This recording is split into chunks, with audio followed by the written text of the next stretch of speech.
Bonjour, je m'appelle Émilie, j'ai 22 ans et voici mon témoignage.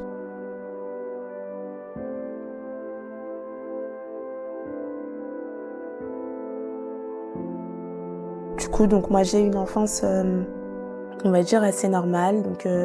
J'ai grandi que avec ma mère, du coup, et mes sœurs, mon frère. J'ai pas eu de figure paternelle à laquelle m'attacher ou quoi que ce soit. En fait, en grandissant, en fait, je me suis vraiment habituée à être que avec des femmes, uniquement des femmes, uniquement des femmes. Les seuls garçons que j'avais autour de moi, c'est les garçons de mon école, les garçons de mon quartier, etc. Mais sinon, à la maison, dans le cercle familial, j'avais vraiment beaucoup de femmes. J'ai vraiment été, on va dire, toujours attachée à des figures, des femmes, quoi, tout simplement. C'est toujours été auprès des femmes que j'allais aller. Je sais qu'à l'école, je me sentais plus à l'aise quand j'étais en cours avec une maîtresse qu'avec un maître. Pareil en arrivant au collège. Puis j'ai grandi, je me suis, on va dire, mise dans la tête qu'en fait, les femmes, c'était un petit peu ceux avec lesquels j'allais me retrouver. J'ai grandi à Poto-Combo, donc dans le 77, mais j'ai déménagé à Lyon. Arrivée à Lyon, j'avais perdu tous mes repères. Du coup, je me sentais mal, en fait. J'étais mal à l'aise. Je me demandais, mais qu'est-ce que je fais là? J'ai laissé tous mes amis sur Poto-Combo. Je me sentais vraiment mal. Je suis arrivée à Lyon au collège. Et en arrivant, je me sentais pas du tout chez moi. Je me sentais vraiment pas à l'aise. Ça avait rien à voir avec où j'avais l'habitude de grandir. Donc avec mon environnement, etc., ça changeait vraiment. C'était vraiment rien à voir. Du coup, je me suis vraiment refermée sur moi-même à partir de là. C'est-à-dire, j'avais des amis, mais c'était juste pour pas être toute seule, quoi. Donc c'était pas des personnes à laquelle je m'attachais vraiment. En fait, je cherchais vraiment à avoir une copine avec qui je pourrais tout partager, en fait, tout simplement. Et au début, je trouvais pas. Donc, je traînais avec qui voulait traîner avec moi. Donc, je traînais avec tout le monde et n'importe quoi. Et n'importe qui, plutôt. Et du coup, j'ai commencé à avoir des fréquentations, on va dire, plus ou moins saines, plus ou moins malsaines. Et arrivé au lycée, en fait, c'est là où, on va dire, tout a basculé. C'est-à-dire que arrivé au lycée, j'ai vu que je plaisais, on va dire. Je voyais des hommes qui commençaient à s'intéresser à moi. Donc, moi, je me disais pourquoi pas. En plus, c'est plutôt des hommes qui me plaisaient physiquement, donc je me disais pourquoi pas. Donc, à mes 16 ans, j'ai eu mon premier copain avec qui je suis restée à peu près 1 an et demi. Voilà. Pendant les vacances scolaires, j'allais du coup sur Paris pour retrouver mes copines de Poto-Combo avec qui j'avais grandi, et je dormais chez ma tante qui habitait dans Paris 12e. Donc du coup, à mes 17 ans, je me souviens être repartie en vacances là-bas. Et une fois que je suis partie en vacances là-bas, je sortais souvent, en fait. Donc je m'étais fait des amis un peu partout, on va dire. À force d'être sur Paris pendant les vacances, je me faisais des connaissances et des amis. Donc quand j'étais chez ma tante, je sortais. Et j'ai rencontré un groupe d'amis avec qui je m'entendais super bien, avec qui j'étais tout le temps, tous les jours presque, en fait. Du coup, j'étais avec eux à chaque fois que je sortais, quoi, toutes les vacances. Soit je passais les grandes vacances là-bas, soit c'était pendant les vacances de 2 semaines. Là, à l'occurrence, c'était pendant les grandes vacances. Donc du coup, j'étais chez ma tante. Et je devais sortir avec un groupe d'amis, en fait. Et il y avait un ami à moi qui m'a envoyé un message, qui habitait pas très loin de chez ma tante, et qui m'a dit, rejoins-moi à la maison le temps que je me prépare. Comme ça, après, on va rejoindre nos amis, en fait, tout simplement. On va rejoindre nos amis. Donc du coup, je suis partie chez lui. Et c'est un ami avec qui, en qui j'avais confiance, en fait, tout simplement. C'était un garçon que je connaissais, avec qui j'étais tous les jours quand j'étais sur Paris. Donc je le connaissais vraiment et j'avais vraiment confiance en lui. Donc du coup, je me suis rendue chez lui, quoi, tout simplement. Et en me rendant chez lui, ça se passait bien. Donc j'étais assise, on parlait, il se préparait, etc. et tout. Il faisait un peu le ménage et tout ça et tout. Donc moi j'étais là, j'étais assise sur son lit, sur mon portable, et on parlait, on rigolait. Et puis en fait on attendait aussi que nos autres amis nous disent c'est bon, sortez pour qu'on puisse se rejoindre, en fait. Donc du coup nous on attendait, et puis à un moment il a commencé à devenir bizarre.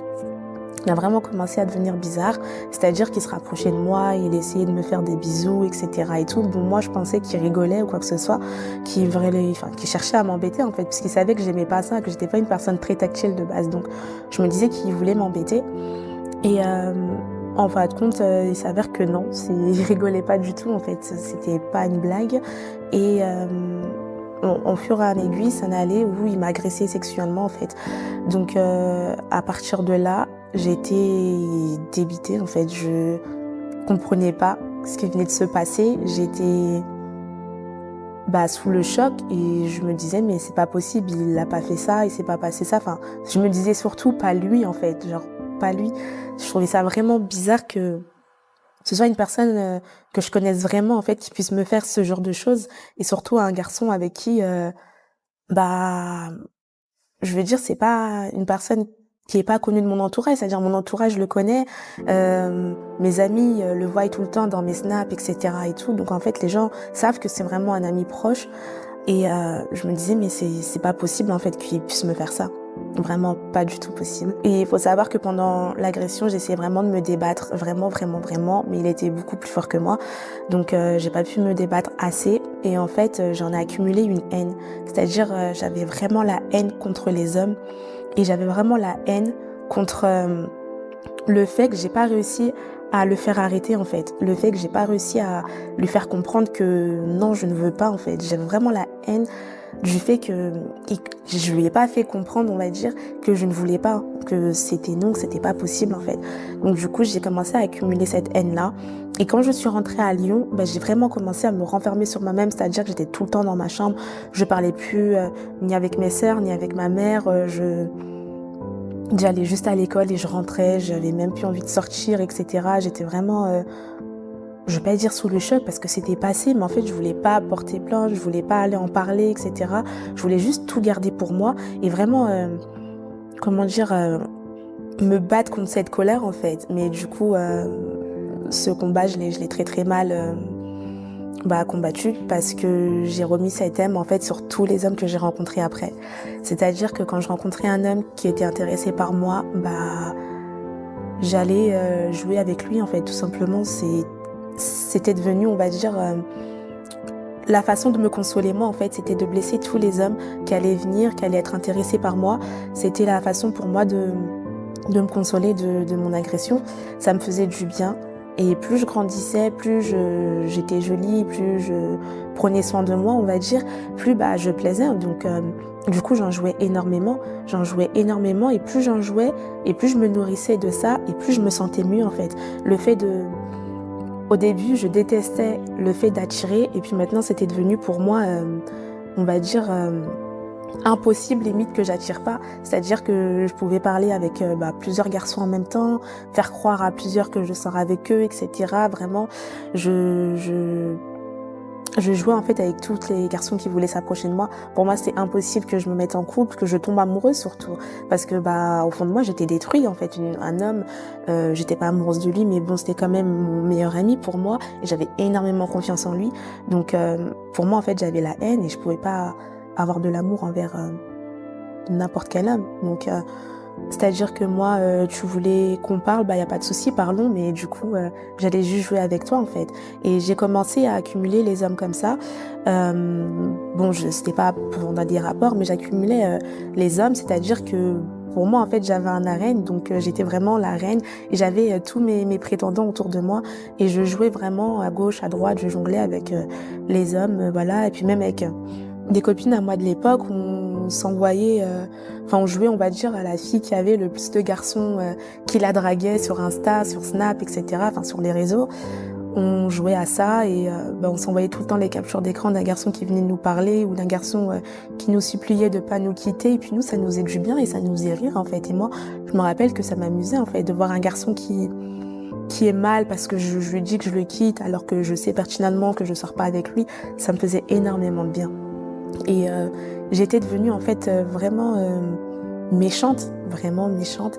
Et j'aimais ça en fait. J'aimais ça, c'est-à-dire que quand j'allais en soirée, je pouvais pas concevoir en fait qu'on ne me regarde pas ou que je me fasse pas draguer à la soirée où j'étais en fait. C'était pas possible pour moi. Je faisais tout pour pouvoir être attirante, pour pouvoir être remarquée aussi surtout. Et j'avais même pas besoin qu'on vienne me draguer ou quoi en fait. Juste, dans le regard des gens, je vois que oui, physiquement, je le plais. Ça m'allait. Juste ça m'allait. Je me sentais bien juste par le fait qu'il ait envie de moi, en fait. Justement, j'avais vraiment besoin que les hommes me désirent. c'est ça. J'avais besoin que les hommes me désirent vraiment et je me nourrissais de ça en fait. Et du coup, j'ai grandi comme ça. Donc ça a duré, on va dire, à peu près 2 ans. Entre-temps, j'avais rencontré un garçon qui m'avait proposé de travailler pour lui. Donc voilà, et j'ai accepté et en fait il me faisait faire des petites missions. Donc j'avais des fausses pièces d'identité, des faux RIB, des faux chèques aussi, et en fait je lui faisais sortir des choses en magasin et en fait il me donnait 500 € par jour en fait en lui faisant ça. Donc j'allais dans un magasin, je faisais un prêt, etc. et tout. Bon, je vais rentrer dans les détails, mais du coup il me passait 500 € à chaque fois que je faisais une mission pour lui. Donc du coup en fait je commençais à avoir de l'argent. Donc je pouvais prendre plus soin de moi et être encore plus belle. Je me sentais, on va dire, encore plus au-dessus des hommes, quoi. Je me sentais comme une femme indépendante. Je me disais, oui, j'ai que 18 ans, parce qu'à cette époque-là, j'avais 18-19 ans. J'ai de l'argent, donc aujourd'hui, qu'est-ce qu'un homme peut m'apporter, quoi. C'est-à-dire que quand un homme venait me parler, j'étais en mode, ouais, mais je touche plus d'argent que toi, donc qu'est-ce que tu veux que je fasse avec toi? Qu'est-ce que tu veux m'apprendre? Qu'est-ce que tu veux me montrer? Enfin, ça m'intéresse pas, quoi, tout simplement. J'ai pas besoin de ça, j'ai vraiment pas besoin d'un homme dans ma vie. Et de mes 18 ans à mes 21 ans, même, ouais, 21 ans, je ne voulais plus entendre parler de garçons. Entre-temps, j'avais rencontré un garçon à qui j'ai réussi, on va dire, à un peu faire confiance, un petit peu. Donc je suis restée avec lui 2 ans et demi. Mais pendant ces 2 ans, je l'ai fait souffrir, clairement. J'étais vraiment méchante avec lui. Je lui donnais pas d'amour comme il le méritait, quoi. Et voilà, au bout de nos 2 ans et quelques mois, il a voulu qu'on prépare nos fiançailles. Donc j'ai emménagé chez lui. On a vécu ensemble 4 mois et on préparait nos fiançailles, du coup. Et au bout de 4 mois, j'ai quelque chose en moi qui a commencé à me dire non, va-t'en. Non, va-t'en, tu t'as rien à faire là en fait. Tu sais très bien que tu vas pas le rendre heureux. Tu sais très bien que tu seras pas heureuse.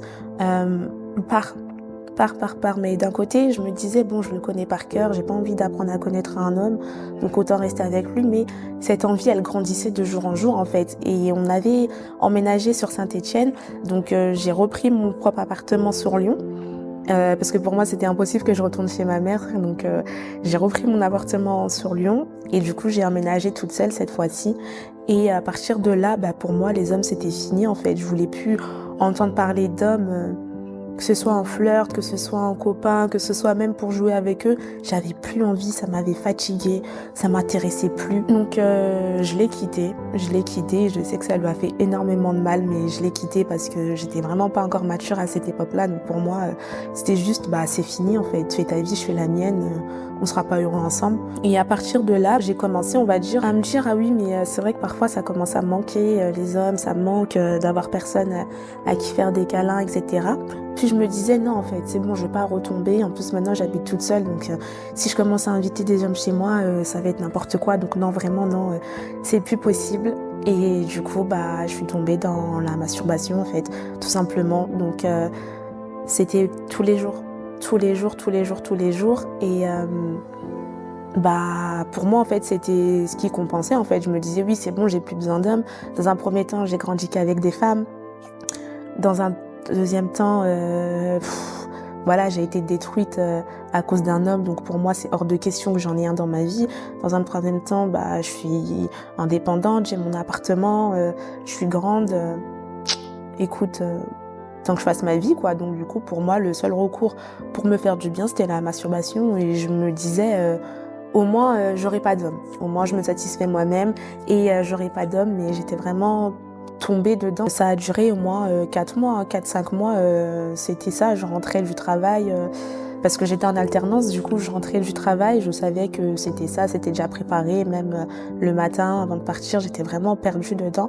Et pour moi même c'était je me sentais fière en fait. Je me disais au moins il y a aucun homme qui voit mon corps, au moins je me préserve, au moins je me sentais propre, je me sentais saine. Je me disais oui ça y est, j'ai arrêté les hommes, donc maintenant je ne suis plus sale. Je me sentais beaucoup moins sale en fait, et je me sentais C'est-à-dire que je me valorisais intérieurement en me disant: «Ouais, les hommes, c'est fini, j'ai plus besoin de ça» et puis même quand je parlais avec des copines à moi, je leur disais: «Ah non, les hommes, c'est fini, moi, je me satisfais toute seule, c'est beaucoup mieux, ça y est», je me sentais pas bien.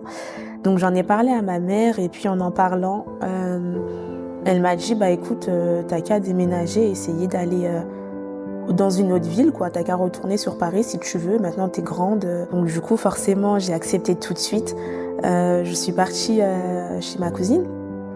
Donc je me suis installée chez elle, le temps de trouver un appartement et bah, j'allais tout de suite mieux. Donc j'ai retrouvé mes copines d'enfance, la vie parisienne quoi, les sorties et cetera et tout et je me sentais tout de suite mieux. On s'approchait des grandes vacances d'été et puis là avec, ma copine, qui habitait toujours à Lyon du coup, ma meilleure amie, je lui disais: «Ouais mais cet été c'est vraiment, one life» comme on dit donc cet été, enfin de base je suis une personne, je ne fume pas, je ne bois pas, mais je me disais que cet été, j'allais fumer, j'allais boire, j'allais vraiment faire tout ce que je n'avais pas fait en fait et en fait, j'avais pris rendez-vous pour me faire, 5 tatouages d'un coup, donc à 5 parties différentes du corps.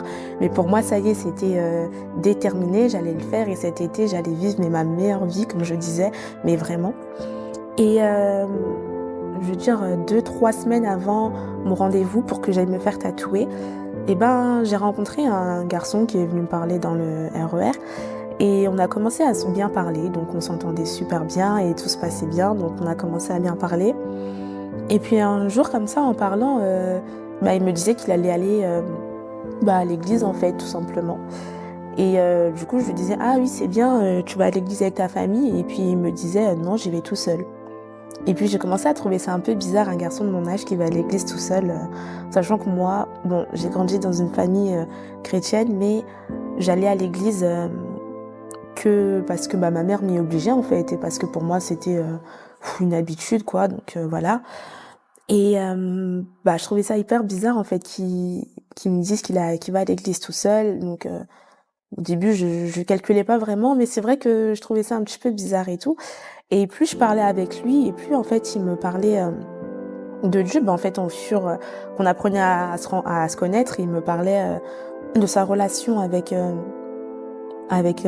Dieu, en fait, tout simplement et moi, j'étais, bah, intriguée, en fait, parce qu'il me disait des choses, bah, que j'avais jamais entendues, alors que j'allais à l'église depuis que je suis toute petite quand même. Enfin, moi, personnellement, je me sentais chrétienne dans le sens où je priais de temps en temps, je demandais pardon pour mes péchés, voilà, quoi. Je déposais ma dîme quand j'allais à l'église. Pour moi, ça y est, j'essayais d'être une meilleure personne, donc pour moi, c'était simple, c'est bon, j'étais chrétienne, quoi et puis, en fait, lui, il me parlait, bah, d'un Dieu, mais il me parlait pas vraiment d'une religion, en fait. Il me parlait d'une relation, où en fait, il était vraiment proche de Dieu, il était vraiment proche du Saint-Esprit, au point où il lui parlait, en fait, et il entendait le Saint-Esprit lui répondre. Et bah, moi, dans ma tête, au début, quand il me disait ça, je me disais: «Ouais, c'est possible, bon, voilà, enfin, je veux dire, je crois en Dieu, je sais que c'est possible, donc ouais, mais bon, voilà, je sais pas» et plus il me parlait et plus en fait il me parlait d'un Dieu, on va dire, avec qui j'avais la victoire, un Dieu avec qui j'étais, bah, j'avais, on va dire, pas besoin de me battre dans ma vie, avec qui j'étais déjà, victorieuse en fait, avec qui, j'avais, la puissance sur l'ennemi, un Dieu qui avait tout payé à la croix pour moi.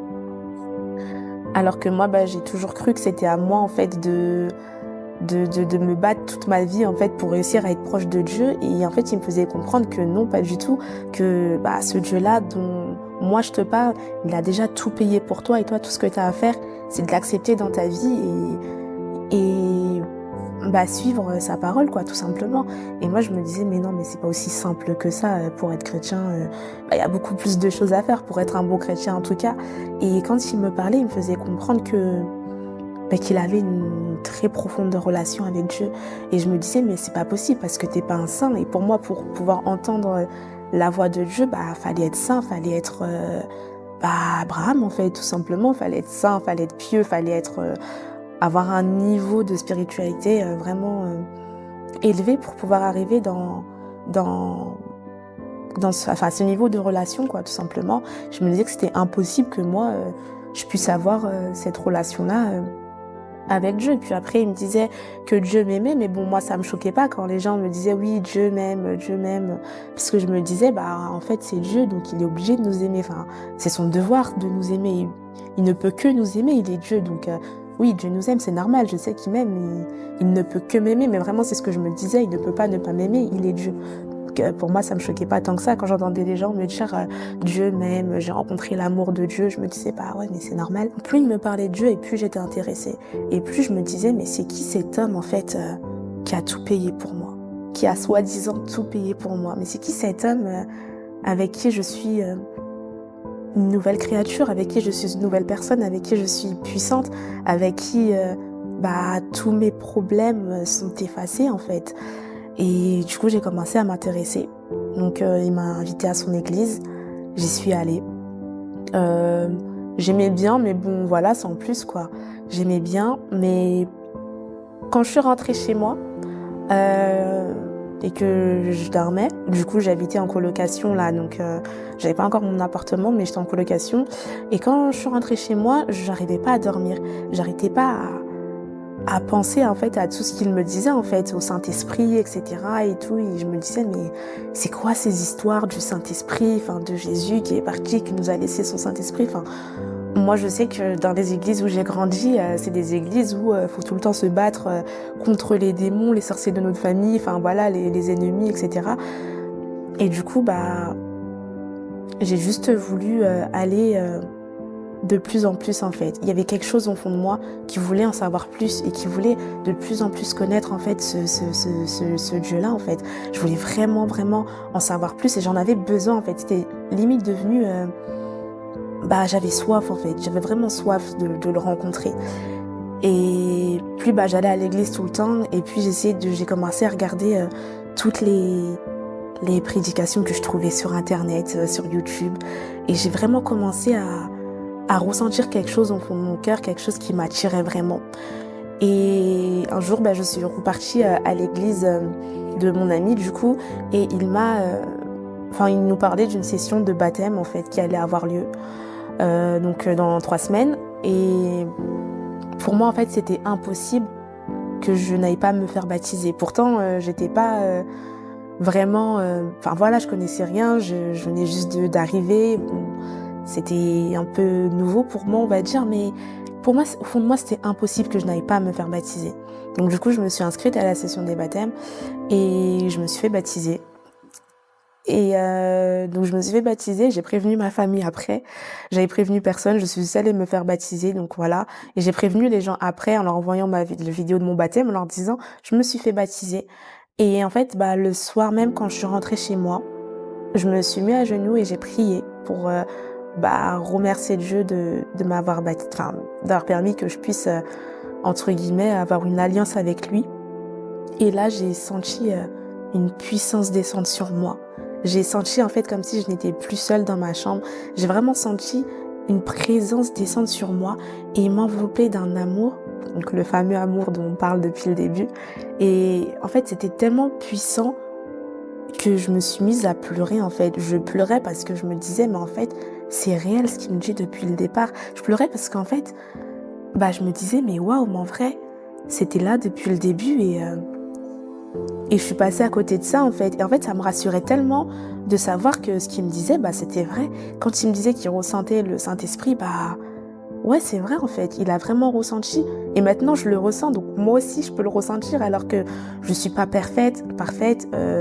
Voilà, pour moi, je fais partie des personnes qui ont le plus péché sur terre. Donc du coup, je me disais que pour moi, c'était impossible en fait. Un jour, je suis partie à l'église et en fait, j'écoutais des prédications, mais c'est comme si je comprenais rien en fait. Du coup, j'étais tellement perdue. Mais quand je rentrais chez moi et que je priais, je sentais sa présence. Donc, j'ai commencé à chercher une église, on va dire, donc d'autres églises. Et puis, j'ai rencontré une fille qui est venue me parler sur les réseaux, qui me proposait de venir dans son église. Donc du coup, j'ai tout de suite accepté. Pour moi, c'était tellement évident, quoi. Donc j'ai tout de suite accepté. J'y suis allée et j'ai vraiment ressenti la présence de Dieu, en fait, à ce moment-là. Et j'étais partie, donc du coup, j'étais allée pour une veillée et je suis partie à la veillée et en fait, quand j'y suis allée, c'était tellement fort ce qui s'est passé. C'était tellement fort, c'est-à-dire j'avais l'impression vraiment que, Dieu me disait: «T'inquiète pas, je connais ton histoire, je connais ta vie, je sais d'où tu viens, ça m'est égal, juste accroche-toi à moi». Et en fait, comment dire? Au fond de moi, je me disais: «Mais oui, mais bon, enfin, ça peut pas être aussi simple que ça. J'ai fait trop de péchés pour que du jour au lendemain, tout soit, volatilisé comme ça». Et la personne qui animait la veillée, en fait, avait dit, quelque chose du genre, «Tu crois que tu es trop sale pour revenir à Dieu, tu crois que tu as trop péché pour revenir à Dieu alors qu'il attend juste une seule chose, c'est que tu le laisses rentrer dans ta vie, en fait». Et ils ont fait, du coup, l'appel pour ceux qui voulaient donner leur vie à Christ.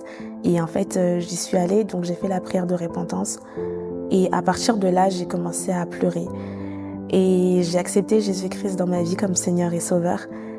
Et j'ai senti, au fond de moi, que j'étais née de nouveau, que j'étais une nouvelle créature et que il en avait enfin, que ça lui en avait enfin, j'ai compris, en fait, que mon passé n'avait aucun souci avec lui, qu'il avait aucun problème avec ça. Et en fait, c'est vraiment ce qui m'a fait du bien. C'est quand j'ai compris, en fait, que tout ce que j'avais fait de mal, il n'allait pas me regarder il n'allait pas me juger, en fait, tout simplement, qu'il allait juste me regarder avec des yeux d'amour et me dire: «Je sais, t'inquiète pas, viens». Et je voudrais dire à quelqu'un aujourd'hui, à une femme particulièrement, que peut-être tu as énormément de péchés dans ta vie. Peut-être que oui, tu te sens sale, que tu as beaucoup trop péché et que tu te dis sûrement que tu vas devoir faire mille et une choses pour pouvoir te rattraper au devant de Dieu. Moi, en tout cas, c'est ce que je me disais, mais la seule chose, c'est d'assumer mes péchés, d'assumer devant lui tout ce que j'avais fait et devant lui seul. Et Jésus est mort pour ça, en fait. Il est mort exprès pour que nos péchés puissent être pardonnés et il nous connaît. Il sait qui on est au fond de nous et notre vie, il la connaît. Il sait ce qu'on a fait. Il faut juste revenir à lui et tout laisser entre ses mains. Et même quand je suis arrivée à lui, je n'avais même pas demandé pardon dès le départ.